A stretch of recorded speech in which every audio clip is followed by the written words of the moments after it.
এখন ফুলৰ বাগিচাখন দেখিলে পুলকিত হৈ উঠিব আপোনাৰ মন তাতে আকৌ ফুলৰ সুবাসত প্ৰাণ পাই উঠিব দে হয় আমি ডিব্ৰুগড় চহৰৰ পৰা কিছু নিলগত অৱস্থিত এখন আটক ধুনীয়া ফুলৰ বাগিচাৰ কথা ক'ব ওলাইছো বাগিচা মানে এখন নাৰ্চাৰীখনৰ চৌপাশত স্বচ্ছ আৰু প্ৰাকৃতিক পৰিৱেশ বিৰাজ কৰি তুলিছে ফুমাৰি ভাত খাব পৰা নিৰ্মল পৰিৱেশ এনে এক স্বচ্ছ তথা নিৰ্মল পৰিৱেশত নাৰ্চাৰী গঢ়ি তুলিছে ডিব্ৰুগড়ৰ চিৰঞ্জীৱ বৰুৱা নামৰ এগৰাকী থলুৱা ব্যৱসায়ীয়ে এই বাগিচাখনত উপস্থিত হৈছিল আমাৰ সাংবাদিক অত্যাধুনিক প্ৰযুক্তি ব্যৱহাৰেৰে স্থাপন কৰা হৈছে নাৰ্চাৰীখন বছৰৰ প্ৰতিটো মাহতে উৎপাদন কৰা হয় ফুলৰ পুলি বিশেষকৈ গছ ফুলৰ ডালৰ পৰা উৎপাদিত ফুলৰ পুলিৰে ভৰি পৰিছে নাৰ্চাৰীখন প্ৰায় 20 বিঘা ভূমিত ডিব্ৰুগড় চহৰৰ পৰা প্ৰায় 2 কিলোমিটাৰ নিলগত অৱস্থিত মোহনাঘাটত গঢ়ি তোলা হৈছে ক্ৰমা হাইক্লনিক নাৰ্চাৰীখন যোৱা প্ৰায় 10 বছৰ ধৰি নিৰলসভাৱে চলাই আছে চিৰঞ্জীৱে প্ৰায় 20-25 গৰাকী যুৱকৰ সংস্থাপন নিজৰ উপাৰ্জনৰ বাট মুকলি কৰি দিছে চিৰঞ্জীৱে তেওঁ নাৰ্চাৰীখনত দেখিবলৈ পোৱা যায় থলুৱা ফুলৰ উপৰিও দেশ বিদেশৰ বিভিন্ন প্ৰজাতিৰ ফুল নাৰ্চাৰীখনত কৰ্মৰত এগৰাকী কৰ্মচাৰীয়ে জানিবলৈ দিয়া মতে নাৰ্চাৰীত উৎপাদিত ফুলৰ পুলিসমূহ ডিব্ৰুগড়ৰ উপৰিও নাগালেণ্ড গুৱাহাটীকে ধৰি বিভিন্ন ৰাজ্যলৈ প্ৰেৰণ কৰা হয় 20 বিঘা আছে ইয়াতে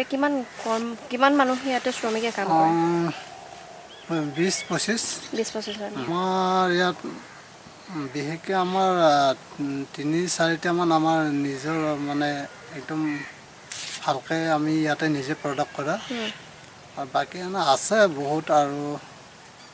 এনে কিমান বিধ হ'ব 10-15 বিধ আছে অসমত যিকেইটা ইয়াত আছে পইণ্টচেতিয়া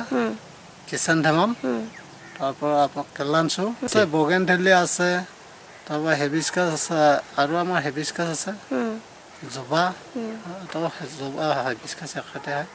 আৰু ক'ৰবাৰ পৰা আমদানি কৰা হয় নেকি হয় পুনেৰ পৰা হয় আমদানি নাগালেণ্ড যায় গুৱাহাটী যায়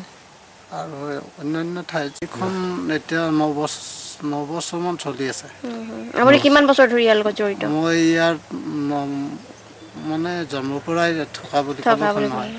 উল্লেখযোগ্য যে ৰাজ্যত নিবনুৱা সমস্যাই গা কৰি উঠাৰ মাজতে চিৰঞ্জীৱৰ যুৱকে নিবনুৱা সমস্যা সমাধানৰ উৎকৃষ্ট নিদৰ্শন দাঙি ধৰিছে চৰকাৰী চাকৰিলৈ আশা নকৰি এনেধৰণৰ নাৰ্চাৰীৰ জৰিয়তে নিজৰ উপাৰ্জনৰ পথ বাছি ল'ব পাৰে